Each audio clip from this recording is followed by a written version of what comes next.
this is how the Holy Spirit is bringing to him the knowledge of what divine love is. Divine love is something that is shared between people in the same way that it's from God to people, from people to people, from people to pets, and from pets to people. It works like this. Divine love doesn't have the barriers that the human mind makes. People feel it's okay for God to love them and for them to love God. And of course, the love they have for their pets, if you have pets, you know it's a divine love.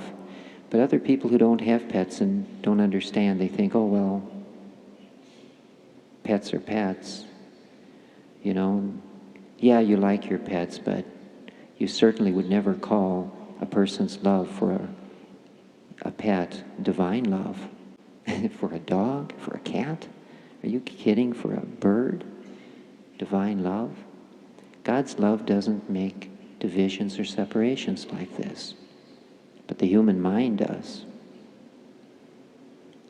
This vaunted human mind that we are so proud of, this thing that is filled with biases and doubts and confusion and fear and anger and guilt and greed, we are very proud of this instrument of ours that is encased in this little thing that looks like a block of wood. Hi, beautiful souls. Welcome back to my Journey Faithful Compassion Hub. My name is Beatrice, and thank you for joining me for this part 2 of this beautiful spiritual reflection. If you watched part 1, you will remember the incredible story Harold shared about a woman who spent 18 years wondering if she had missed a spiritual opportunity. And just when she thought the moment was gone forever, Spirit gave her another chance. Now, Sri Harold, I'm ready to hear where you are taking us next. Are you also ready as a listener? Please, let's continue. And she said, I was very happy to do this for you. And the little bum looked startled and like, you are? And she smiled and she said, yes, I'm very happy that I could do this for you. And she walked outside, and there was a woman sitting in a car who had seen the whole thing, and she was sitting there just kind of smiling, like, you know, this was the right thing to do. And so when she and her family came back to the seminar, into the room last night, an announcement came out for her, asking her name, and then said, the Living Egg Master wants to see you. And so then we met last night. You see, it took since 1975 for this whole experience to come about, through many different walkways and through many different detours.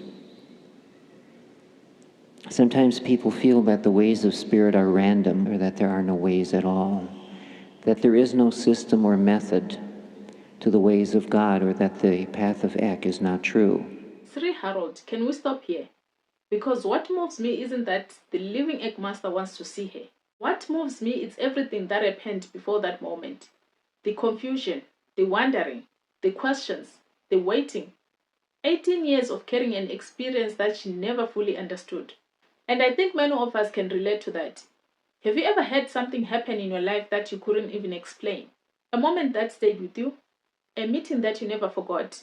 An experience that seemed ordinary but followed you for years? Maybe Spirit was doing more than you realized. Maybe Spirit was planting a seed. Okay, Sri Harold, may we continue, please? There are people who have seen the Ek Masters years before they came into Eckankar, but they didn't, in some cases, know who they were. In other cases, they did know who these Ek Masters were, and they knew them by name, but they had no idea what connection these people had with them. An old friend lost over the years, who used to teach truth and then disappeared while the individual went through his life experiences. And then after the individual had gone through a long time of trial and hardship, after life had softened him up again to the pure teachings of Spirit again, then he found the teachings of Ek and the Mahanta, the Living Ek Master. I have just one more brief thing I'd like to mention here.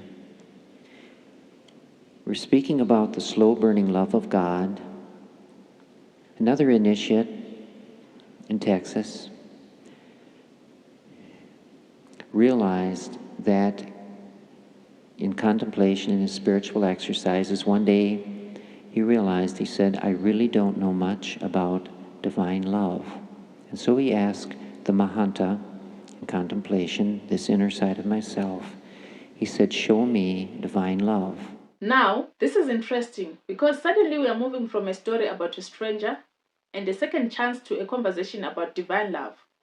And Harold Klemp, I don't think this is an accident because maybe the first story was about divine love all along. Maybe divine love isn't just something we feel. Maybe it's something we recognize. Maybe it's something we give. Maybe it's something we miss. Maybe that's why so many spiritual lessons revolve around people. Okay, Sri Harold, let's keep going. And he's sitting on the floor doing a spiritual exercise, and his dog walks up to him, licks him on the face. And it startled him, of course. He had his eyes shut, trying to be very spiritual in here, asking a very important question. And his sweet dog walks up and washes his face. And the dog had never done this to him before. And so he admits he's a very slow learner, has a lot of doubts and everything. But he wondered, was it a coincidence that at this particular time that he asked the Mahanta to show him the meaning of love? Was it just a coincidence that the dog picked just this time to lick his face for the first time? Why, he didn't know. But he says since then, whenever he's doing spiritual exercises, it's pretty common occurrence now. His sweet little lady dog friend walks up, washes his face for him as he's trying to do his spiritual exercises. Because this is how the Holy Spirit is bringing to him the knowledge of what divine love is. Divine love is something that is shared between people in the same way that it's from God to people, from people to people, from people to pets, and from pets to people. It works like this. Divine love doesn't have the barriers that the human mind makes. People feel it's okay for God to love them and for them to love God. And of course, the love they have for their pets, if you have pets, you know it's a divine love. But other people who don't have pets and don't understand, they think, oh, well, pets are pets. You know, yeah, you like your pets, but you certainly would never call a person's love for a pet divine love. Sri Harold, I have to smile because imagine asking one of the deepest questions imaginable. Show me divine love. And the dog walks over and licks his face. And honestly, I think most of us would miss the lesson because we would be probably waiting for a vision, a voice from heaven, a great spiritual lesson, something dramatic, maybe something unforgettable. And a dog. I think that's what makes this story so powerful. Maybe spirit isn't always speaking through dramatic experiences. Maybe speaking through everyday moments. Maybe we are the ones making it complicated. Maybe divine love is closer than we think. Now, Sri Harold, this part reminds me of something that happened in my own life. And the more I listen to you today, the more I wonder if I've spent years learning from that experience without even realizing it. My firstborn daughter was only 1 year at that time, and today she's 15 years. That's how long ago this thing happened, but I still remember it like it happened yesterday. I had gone shopping for my daughter, and I had also been invited to a conference that day. And honestly, I wasn't excited about going, and I was running late. My mind didn't even want to attend at all. What touched me was that he wasn't asking for money. He had some money. He simply wanted someone to help him buy food. So I stopped, I helped him buy a loaf of bread and cold drink. But when I got to the till, there wasn't enough money. The man was short of 5 rand. And Sri Harold, that 5 rand was my last money. I had no extra, not even in my pocket or at home. That's all I had left with on me. Because the human mind started calculating, what if I need it later? What if something happens? But something inside of me said, do it. So I added the 5 rand and gave him the food. I'll never forget the relief in his face, and I'll never forget the gratitude in his voice. Even today, I can still see that moment. And I went to the conference afterward. Later in the evening on my way home, and it was already getting dark. That's another details that I'll never forget. It was already getting dark, and the road was busy. People were walking, and somehow I noticed 500 laying on the road, and I picked it. And for years, I thought I understood the experience, and I thought the lesson was simple. And if someone asked me then, I probably would have said it's a miracle. But now, years later, I see it differently because money wasn't what stayed with me. The money was spent, but the encounter remained. The memory remained. The feeling remained. The lessons remained. And that's why I'm still talking about it today. Maybe Spirit wasn't teaching me about money at all. Maybe Spirit was teaching me about kindness. Maybe Spirit was teaching me about trust. Maybe Spirit was teaching me that divine love can flow between two strangers who may never meet again. And listening to your story, Sri Harold, I'm beginning to understand something. The experiences that stay with us for years are often the ones the soul is still learning from.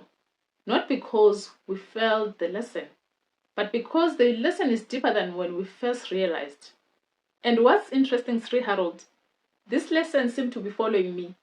Just yesterday, 21st June 2026, a beggar asked me for a 2 rand. I passed him, then he shouted, "Even 2 rand for onions, ma'am." I kept walking, but the words stayed with me. I kept hearing the words, "Even 2 rand for onions, ma'am." And immediately your story came to my mind. The story from part 1, the missed opportunity, the stranger, the spiritual lessons. I stopped and searched my pockets, so when I turned back, the beggar was already coming to me. And I found myself wondering, why did those words touch me so deeply? Why couldn't I simply keep walking? Maybe because Spirit was reminding me something. Maybe because some lessons return in different forms throughout our lives. And maybe divine love isn't always found in grand spiritual experiences. And maybe sometimes it's hidden inside a loaf of bread, in a 2 rand coin, in a stranger's gratitude. And Sri Harold, now you've got me thinking. I still don't claim to understand the full meaning of these experiences, but they made me more aware that sometimes the smallest encounters can awaken something in your heart. Yes, Sri Harold, over to you. For a dog? For a cat? Are you kidding? For a bird? Divine love? God's love doesn't make divisions or separations like this, but the human mind does. This vaunted human mind that we are so proud of, this thing that is filled with biases and doubts and confusion and fear and anger and guilt and greed, we are very proud of this instrument of ours that is encased in this little thing that looks like a block of wood, if we're fortunate, covered with fuzzy stuff. We're very, very proud of our minds, when in fact, so often, it's our mind itself that is the block that keeps us from God and God's love. The people who are very intellectual have the hardest time in finding God. I'm just telling you this from what I've seen. Other people who don't have great intellectual capacity, they find it very easy to love God, their fellow beings, and pets. Very easy. Why? They're not encumbered by this great piece of machinery up in the attic, their mind. The mind is a good master. I was going to say good master. No, it's a good servant, but you have to be the master of your mind. And what part of you is the master of the mind? Has to be the heart. So this initiate who got licked on the face wasn't convinced yet, slow learner and all.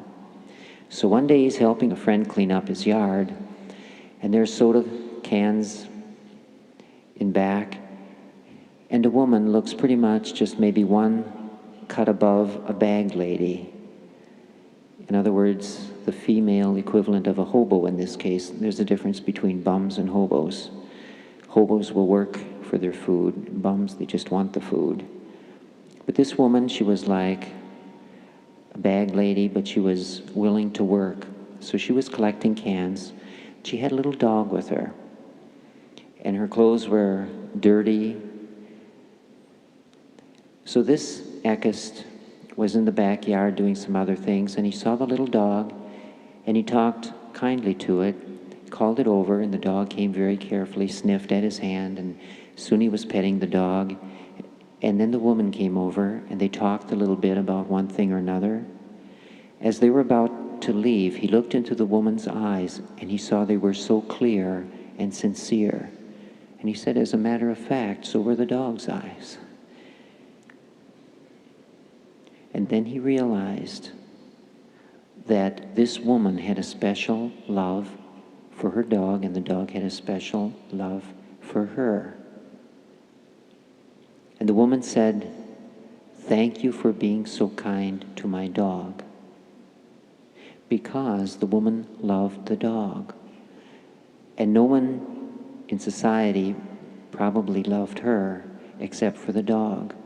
Except here comes this Eckist who was trying to find the meaning of love, who found it in himself to approach the woman through her dog, and he was kind to the dog, and this in turn allowed him to give and receive love from this old bag lady. And as he did his spiritual exercises in the next few days, he tried to focus his attention on different things, but always the face of this woman and her little dog came back to him. This woman's face was always on his inner vision. And then it was after the few days that he realized that this was love. This was divine love. This was the love that God was showing him. It's a very humble love. It's a true love. Oh, wow. This part touched me because once again, divine love appears in places most people wouldn't look. A woman's society probably overlooked. A little dog, a simple conversation, nothing dramatic. And yet that's where the lesson appears. And maybe that's what exactly Harold has been trying to show us all along. Divine love often comes dressed in ordinary clothing. Can we talk about this for a moment? Because it wasn't a great vision. It wasn't an angel. It wasn't a dramatic event.